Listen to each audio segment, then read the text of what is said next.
The French fragrance house of Guerlain have a range called L'Homme Ideal, which means the ideal man. This was their attempt at tapping into a new market, a new demographic, specifically the mass market for men's fragrances. Today, I'll be talking about the Eau de Parfum version.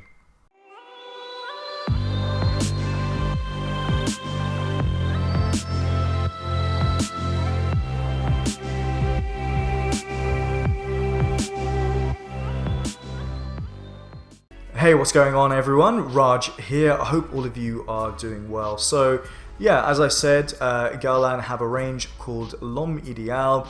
It was first introduced in 2014. They came out with the EDT.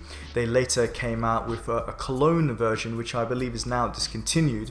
I was never a huge fan of those two. I felt there were some good qualities there and it had potential, but it never went to that level where I wanted it to. But in 2016, they released the Eau de Parfum version, which was created by Thierry Vasser, who is the in-house perfumer, and he also was helped by Delphine Yelk, who I don't know if she has like a contract with Guerlain, but she's definitely done a few fragrances for them. There have been so many flankers after the original EDT. There's the cologne version, which I mentioned, which has now been replaced, I believe, by the cool version.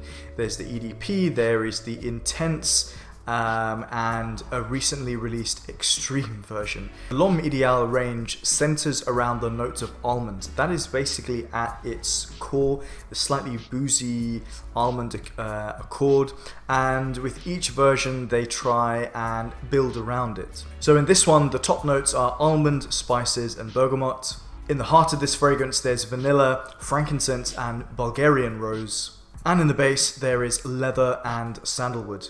Performance on my skin is pretty good. Longevity is around that 8-hour mark. It's not one of those that really jumps off the skin massively, but it has sort of a gentle projection for a few hours. Not exactly the most noticeable fragrance, but I feel like it's one of those that is in that sort of softer, powdery, leathery feel, which isn't one of those scents that really screams off the skin. It does stay a little bit more closer to the skin, and honestly, I have no problems with that.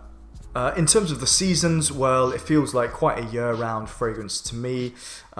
Maybe not when it's like super hot. It may become a little bit cloying, but to be fair, I've never tested it in high heat. In terms of occasions, I think it is quite a versatile fragrance again.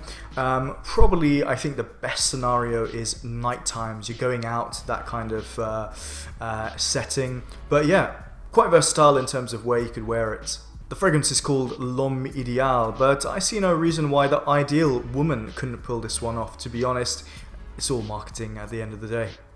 So I was working off this 5 ml decant and I really enjoyed this fragrance, I have to say.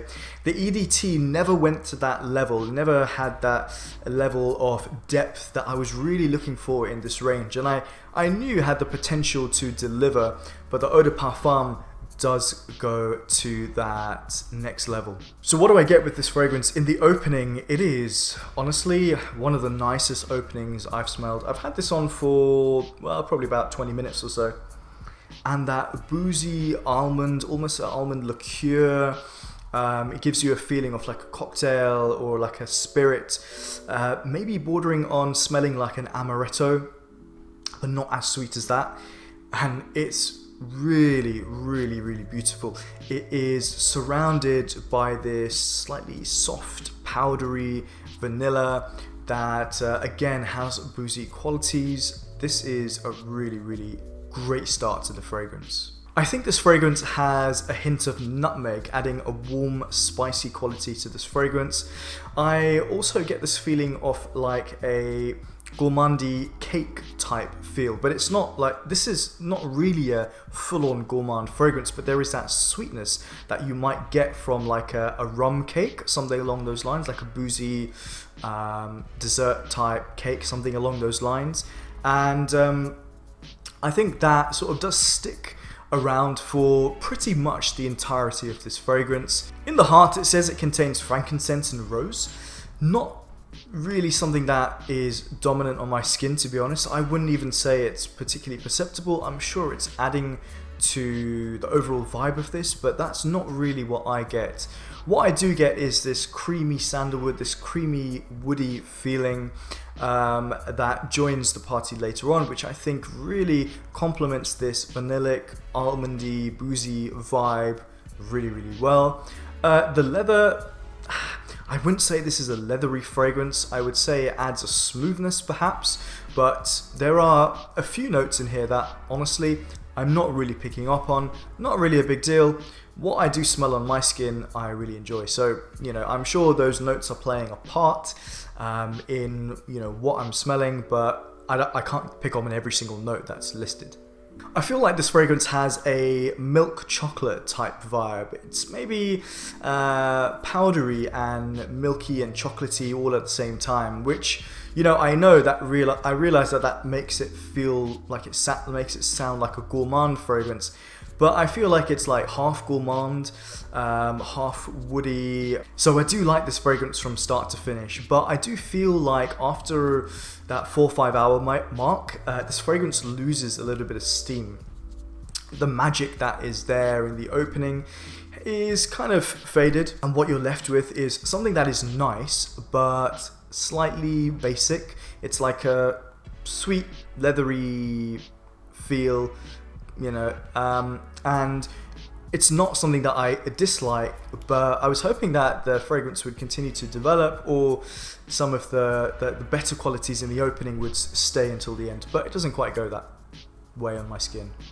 In terms of a rating, I'm going to go with a 8 out of 10, and I'd love to hear your thoughts, guys. What do you think about this fragrance, and where does it rank amongst others in the L'Homme Ideal range? Thanks for watching. Drop a like on this video if you like what you see, and consider subscribing if this type of content appeals to you.